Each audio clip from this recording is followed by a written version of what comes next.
లో వైఎస్ఆర్ జిల్లా ఎమ్మెల్యేలకు చుక్కెదురైంది.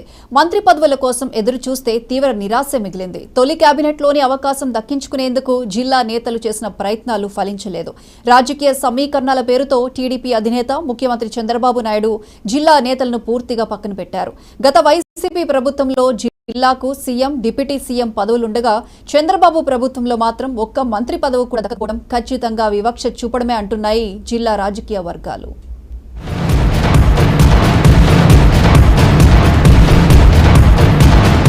సార్వత్రిక ఎన్నికల్లో సంచలన విజయం సాధించి అధికారాన్ని కైవసం చేసుకుంది టీడీపీ. ఈ మేరకు టీడీపీ అధినేత నారా చంద్రబాబు నాయుడు 4వ మారు ఏపీ సీఎంగా ప్రమాణ స్వీకారం చేశారు. ఆయన తన మంత్రివర్గాన్ని మరో 24 మందితో విస్తరించారు. ఇందులో రాష్ట్రంలోని అన్ని జిల్లాలకు ప్రాధాన్యత కల్పించినట్లు టీడీపీ నేతలు చెబుతున్నా వైఎస్ఆర్ జిల్లాను పూర్తిగా విస్మరించారు. గతంలో ఎన్నడూ లేని విధంగా తెలుగుదేశం కూటమి జిల్లాలో విజయం సాధించింది. 7 అసెంబ్లీ స్థానాల్లో ఏకంగా 5 టీడీపీ గెలుపొందింది. వైసీపీ అధినేత వైఎస్ జగన్ సొంత జిల్లా కావటం, ఆ పార్టీ కంచుకోటలను బద్దలు కొట్టి తెలుగుదేశం జెండా ఎగురవేయడంతో కడప జిల్లా ఎమ్మెల్యేలకు మంత్రివర్గ విస్తరణలో మంచి ప్రాధాన్యత లభిస్తుందని అందరూ ఊహించారు. ఎన్నికల ఫలితాలు వెలువడినప్పటి నుంచి ఆ మేరకు విస్తృత ప్రచారం సాగింది. గెలిచిన ఎమ్మెల్యేలు కూడా చాలా ఆశలు పెంచుకున్నారు.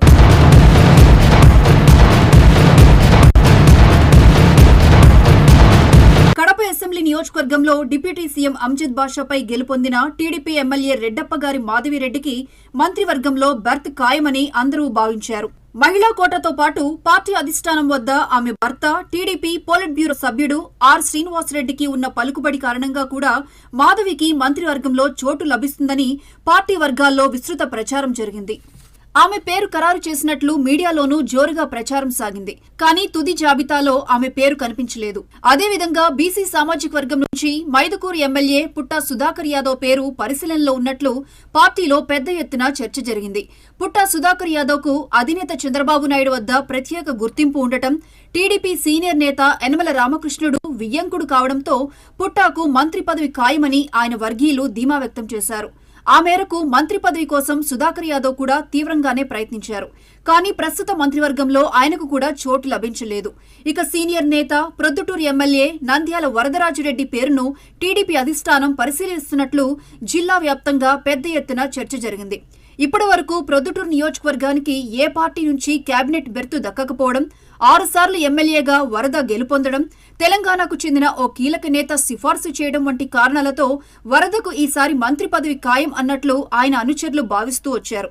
ఆ మేరకు వరదరాజులరెడ్డి కూడా తనకు అవకాశం దక్కకపోతుందా అని ఎదురుచూశారు. కానీ ఫలితం లేకపోయింది.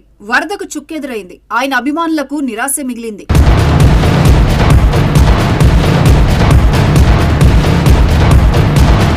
వీరందరి పరిస్థితి ఎలా ఉన్నా జమ్మలమడుకు చెందిన బీజేపీ ఎమ్మెల్యే ఆదినారాయణ రెడ్డి మంత్రివర్గంలో బీజేపీ కోటాలో తనకు బెర్త్ ఖాయమనుకున్నారు. వైసీపీ అధినేత వైఎస్ జగన్ సొంత జిల్లాలో ధీటుగా ఎదుర్కొనేందుకు ఆదినారాయణ రెడ్డికి తప్పక అవకాశం ఇస్తారని ఆయన కూడా చాలా ధీమాగా ఉంటూ వచ్చారు.